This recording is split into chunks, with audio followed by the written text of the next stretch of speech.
ഇപ്പോൾ വരുന്ന ഒരു പ്രധാനപ്പെട്ട വാർത്തയിലേക്ക് ആദ്യം പോവുകയാണ്. പത്തനംതിട്ട കൂടൽ ബെവ്കോ ഔട്ട്ലെറ്റിൽ നിന്ന് 81 ലക്ഷം രൂപ തട്ടിയ ജീവനക്കാരൻ കീഴടങ്ങി. കൊല്ലം സ്വദേശി അരവിന്ദാണ് പത്തനംതിട്ട കോടതിയിൽ കീഴടങ്ങിയത്. പ്രതിയെ കൂടൽ പോലീസിന് ഉടൻ കൈമാറും. ശ്രീജിത്ത് ശ്രീകുമാരനാണ് ചേരുന്നത് വിവരങ്ങളുമായി. ശ്രീജിത്ത്, ഇയാളെ എവിടെ നിന്നാണ് ഇയാളെ പിടികൂടിയല്ല, ഇയാൾ കീഴടങ്ങുകയായിരുന്നു. എപ്പോഴാണ് ഇയാൾ എത്തിയത്? എങ്ങനെയാണ് സംഭവങ്ങൾ? മുൻപാകെ അഭിഭാഷകൻ മുഖേന ഇയാൾ കീഴടങ്ങിയിരിക്കുന്നൊരു വിവരം നമുക്ക് ലഭിക്കുന്നത്. എന്തായാലും ഉടൻ തന്നെ കോന്നി ഡിവൈഎസ്പി രാജപ്പൻ റാവുത്തറെ കോടതി ഈ വിവരം അറിയിക്കുകയായിരുന്നു. എന്തായാലും 81 ലക്ഷം രൂപയാണ്, 81,60,000 രൂപയാണ് ഇത്തരത്തിൽ 6 മാസങ്ങളായി ഈ അരവിന്ദ് എന്ന കൊല്ലം ശൂരനാട് സ്വദേശി, ഇയാൾ അവിടുത്തെ ക്ലർക്കാണ്, ബെവ്കോലെ കൂടൽ ബെവ്കോ ഔട്ട്ലെറ്റിലെ ക്ലർക്കാണ്. ഇയാൾ തട്ടിയെടുത്തത്.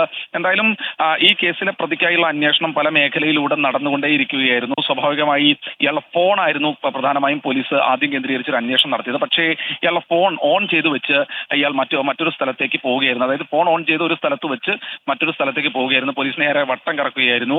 ഈ സമയത്താണ് പോലീസിന്റെ അന്വേഷണം ഇതര സംസ്ഥാനത്തേക്ക് വ്യാപിപ്പിച്ചത്. ഈ 81,60 ലക്ഷം, അതായത് 81,60,000 രൂപ കൃത്യമായ രീതിയിൽ യശ്വന്ത്പൂർ സ്വദേശികളുടെ അക്കൗണ്ടിലേക്കാണ് പോയിരിക്കുന്നതെന്ന് പോലീസിന് വിവരം ലഭിച്ചു. CCTV ദൃശ്യങ്ങളടക്കം, ഈ പണം കൊണ്ടുപോകുന്ന CCTV ദൃശ്യങ്ങളടക്കം ലഭിച്ചിരുന്നു. വിവിധ ഘട്ടങ്ങളായി ബാങ്കിൽ അടയ്ക്കാൻ കൊടുത്ത പണമാണ് ഇത്തരത്തിൽ അരവിന്ദ് തട്ടിയെടുത്തത് എന്നാണ് മനസ്സിലാക്കുന്നത്. എന്തായാലും ഈ പണം തിരിച്ചടയ്ക്കാൻ ആദ്യഘട്ടത്തിലൊരു ശ്രമം അധികൃതരുടെ ഭാഗത്തു നിന്ന്, ബെവ്കോ അധികൃതരുടെ ഭാഗത്തു നിന്ന് ആദ്യഘട്ടത്തിൽ ഉണ്ടായിരുന്നു.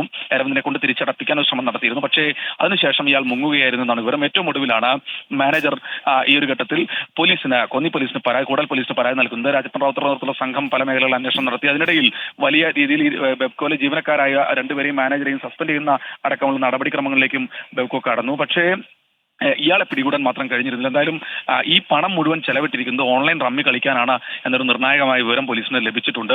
ഈ പണം എവിടെ പോയി എന്നതിനെക്കുറിച്ച് വ്യക്തമായ ഒരു വിവരം പോലീസിന് ഇതുവരെ ലഭിച്ചിട്ടില്ല. ഇയാളുടെ പേരിൽ 2 ബാങ്ക് അക്കൗണ്ടുകൾ പോലീസ് മരവിപ്പിച്ചിട്ടുണ്ട്. 31.4 ലക്ഷം രൂപയാണ് ഇത്, 40,000 രൂപയാണ് ഇതിൽ ഉള്ളത് എന്ന് മാത്രമാണ് പോലീസിന് അറിവായിട്ടുള്ളത്. എന്നാലും ആ പണം മാത്രം പോരാ, കൂടുതൽ പണം എവിടെ പോയി എന്നതിനെക്കുറിച്ച് ഒരു അന്വേഷണം നടത്തിയപ്പോഴാണ് അത് യശ്വന്ത്പൂർ സ്വദേശികളുടെ അക്കൗണ്ടിലേക്ക് കൂടുതൽ പണം പോയിട്ടുണ്ട് എന്ന് മനസ്സിലാക്കുന്നത്.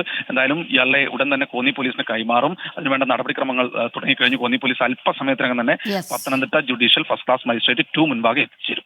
പത്തനംതിട്ട കൂടൽ ബെവ്കോ ഔട്ട്ലെറ്റിൽ നിന്നാണ് ഇയാൾ 81 ലക്ഷം രൂപ തട്ടിയത്. ഈ ജീവനക്കാരൻ ഇപ്പോൾ കീഴടങ്ങിയിരിക്കുന്നു എന്ന വാർത്തയാണ് ശ്രീജിത്ത് ശ്രീകുമാരൻ നൽകിയത്.